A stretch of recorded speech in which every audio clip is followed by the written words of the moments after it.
na compensation ni bibia koda din asase na nkrofo nte so no pe de menua asase jima kan no railway for asase no ma ko occupy so railway for asase no ma ko tra so na se wodi junction to obi so se free ba bia wote na honya odia na wa nya krata e chese wa locate wa ma no a court nso so no so kra and aba MPP aban mo ya masade na ayemode Mekai Central Market yewura papa no regional minister SK Boafo at the control Central Market SCC alaba ne ba bia se umba be finally no ma be ka che se wo mutu ayedene ba de tu ko do bonsum so mutu o mu no akwam bia so mutimi tu o mu ma ka yeti aba so excuses no do so yanya kwada project we start o mampanyi ko for time say atames no ne wo mba nyina ntimi anye we agree sama bana samo so benya kokodura ya if it must be done well kasakasa ne excuses ne blame game ne yedi ko show obi no ba be ya aba we your friend say the stock in trade emwa o man no eti pamo chawo Boankra mo de otumfo akọ once amode wo hena akọ no de moma ani de mrem na no matter what project intimra so because let me see EDIKE ma the economic benefit of Boankra no it is going to inure to the benefit of everybody including Sahel countries sebe omofo mu ne manuel Burkina Faso wona makra road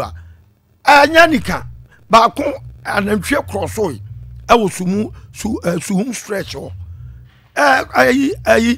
catastrophe create na nya asem ketwa eti ebe sere na Akufo Addo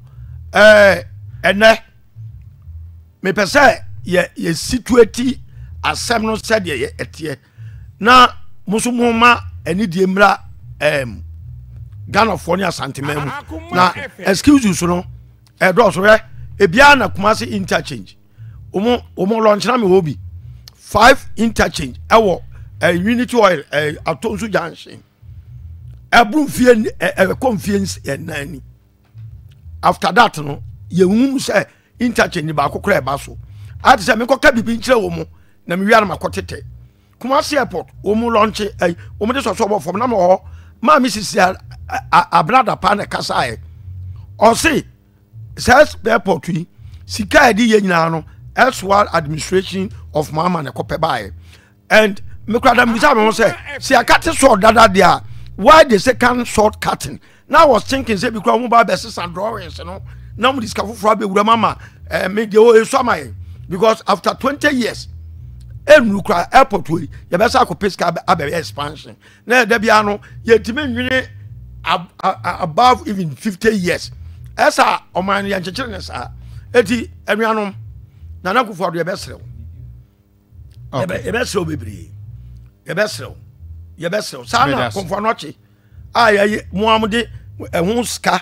mode ho drawings eni bibia ko pay ska bae mu bedu am se bubu agu ye be sibi ensem basa mu sikura de na champon no mo ye no menya so se benya ye no abim ODIKE beda se ebusanfo mo amutie ye mo amhwe ye kai mo se Akoma enkonfo anoche blood donation eguso a ekoso sisie ewo ye ni manti ba bia wo bia no bobode na bra na betwemoja efaboa konfo anoche blood bank nti ba bia wo bia oba ye nim ha eguso a ye twemoja e de aboa ya no aduane ya pet drinks bibia oba obenya bibi kakra nso e de akofie after say watwemoja kakra e de aboa Kwesi Chi regional communications director for the MPP. Yeah. That's it. I mention His Excellency the President and Akufo Addo. I mention Dr. Mahmoud Bawumia. Party in Pennyful, and I mention one so. I like no more so mention. And then